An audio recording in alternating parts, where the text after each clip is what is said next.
او دا هم ثابته ده چې کله هم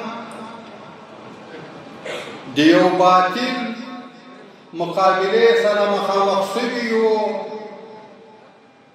بیا د دښمن هغه پوچ تبلیغات چې هغو په افغانستان کې په کار اچولي وو او دغه یوه مفکوره یې زموږ په جامعه کې ایجاد کړې وه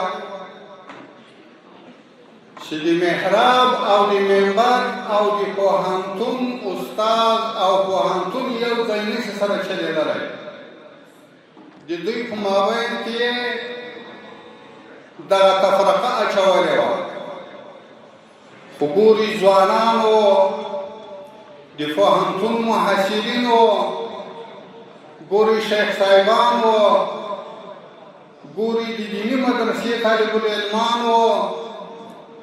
تاسې دغه غلیظه مفکورې ته لنګته ورکړه هغه هم ثابته کړه چې موږ یو سنګر یو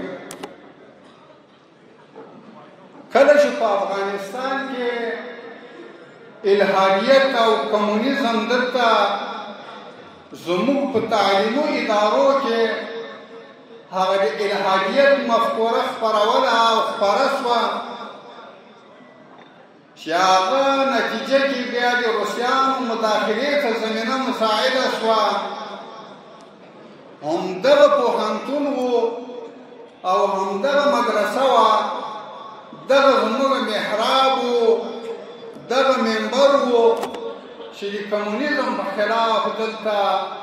د هغو په مقابل کې مبارزه شروع شوه د هغو په مقابل کې